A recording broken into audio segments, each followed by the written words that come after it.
सब सुन रहल छी एपी प्रोडक्शन के प्रस्तुति।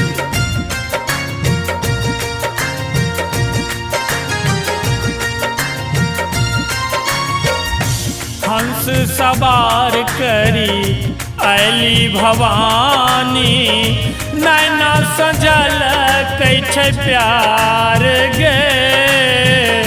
हंस सवार करी अली भवानी, नैना सजल कैछ प्यार गे। नैना सजल कैछ प्यार गे बहिना, नैना सजल कैछ प्यार गे। नैना सजल कैछ प्यार गे बहिना, नैना सजल कैछ प्यार गे। हंस सवार करी अली भवानी, नैना सजल कैछ प्यार गे।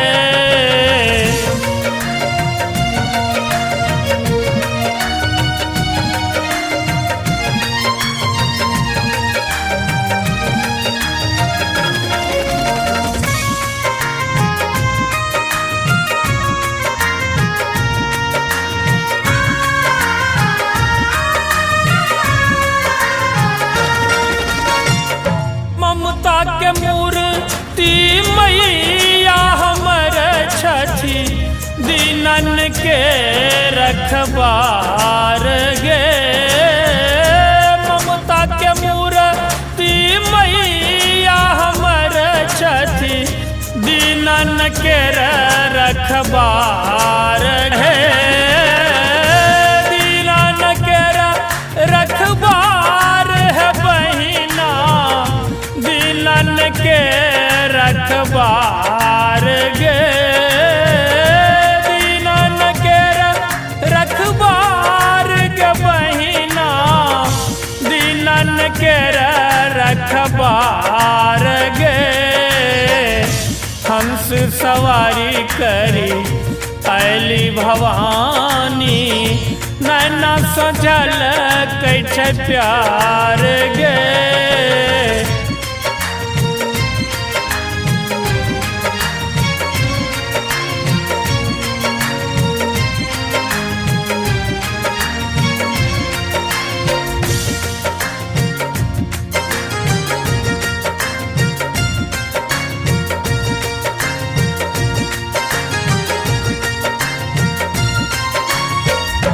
सब हक अर्जी मैया सुनई छठी, करुणा भरल पुकार गे। सब हक अर्जी मैया सुनई छठी, करुणा भरल पुकार है। करुणा भरल पुकार गे बहिना, करुणा भरल पुकार गे। करुणा भरल पुकार गे बहिना, करुणा भरल पुकार गे। हंस सवारी करी अली भवानी, नैना सजल कैछ प्यार गे।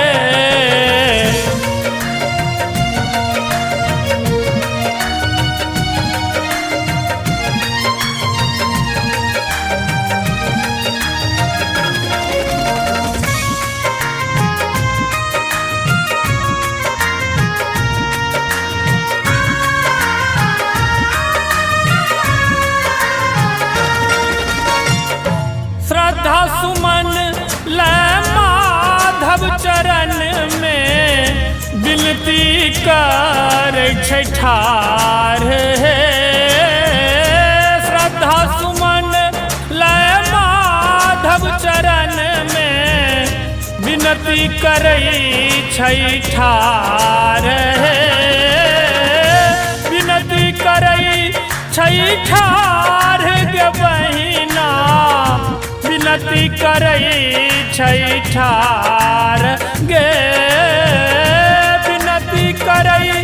छैठार गे बहिना विनती करई छैठार गे हंस सवारी करी अली भवानी नैना सजल कै छै प्यार गे नैना सजल कै छै प्यार गे बहिना नैना सजल कै छै प्यार गे